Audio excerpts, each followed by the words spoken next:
Well, what do you think about that last 50, right? Because if Teare's a half step over, then this doesn't happen, and then we're talking about Teare winning it over Hocker. Now, I rewatched this a bunch of times, and Beamish mentioned, hey, Teare and Hocker were preoccupied with each other, which you don't blame them because they're coming off the last curve and they're looking at each other.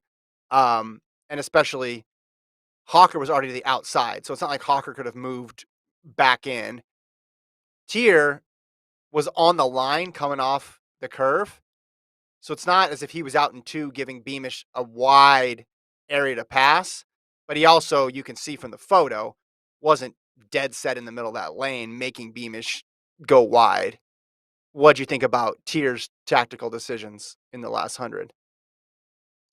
I mean, it's you can't put it on Tier to like hug the rail on that home stretch. You're not really thinking about Geordie Beamish coming out of nowhere. Like he probably didn't even know he was near him, right? He took He a was look, thinking, but it was too late. yeah, He looks I in, but just, it's too late. yeah, Yeah. I just got to beat Hocker and I win. That basically was the mindset, and Yeah. he was almost right. I mean, the people typically don't close in 25 seconds the way Beamish did, so you can't blame Tier for thinking he had the win. There's actually a finish line shot. Cooper Tier does extend his arms out like he won. It's kind of funny because the pass happened such late that Cooper's brain doesn't have enough time to calibrate that Yeah. this isn't you're not winning. And like so Yeah. there is a shot where they're both putting their arms out as if they both won. Um, but Cooper Tier, it's fine, man. This loss isn't that big of a like. It's not that embarrassing. You still ran an incredible fast, a good time, good PR, Yeah. 7:39. You gotta take it. It's okay. First pro race. You're young. Uh, Yeah. this is Beamish had Mid a better, more fun, unique race. and outkicked Hawker too, which I said, hey, Exactly. I'm gonna keep picking Hawker in these types of races until somebody can prove that they can outkick him. And two guys did it here, Beamish and Tier.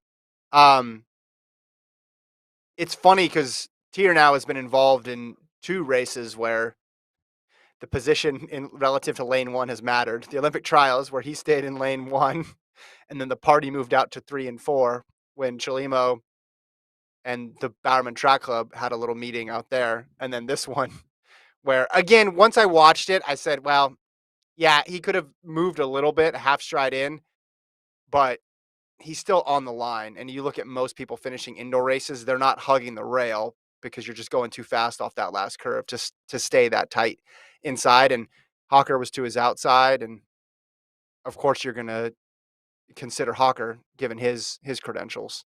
Um, Hawker said afterwards they're going for the American record, or he's going for the American record in the mile. What do you think about that? Where? At New Balance Grand Prix? He just said later this season. I'm not sure. Let me look at the mile. So men's indoor mile, Legat 349.89. I mean, they've run 350. I guess I shouldn't be too surprised that that's a goal. Yeah, maybe they'll do it at BU. That we found this fast Mhm. track. That's where you do it. So we go to run American records. Would Yeah, you? I Here's my question. We had a great yeah. like in the context of the race we're watching. Beamish was like that was like oh damn, and also Cooper and Tier. I mean Cooper and Hocker were Yeah. or no Cooper and Cole. Their first names on it. Were both Cooper and Tier, Cooper and Hocker. Okay, Cooper and Cole. No one calls them Cooper and Cole. Cooper and Toll. All right, what am That I doing?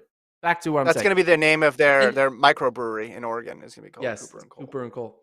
Um, it was a great like performance by these three. They're all running 7:39. Yeah. Whoever wins, it's like whatever. It's fine. But like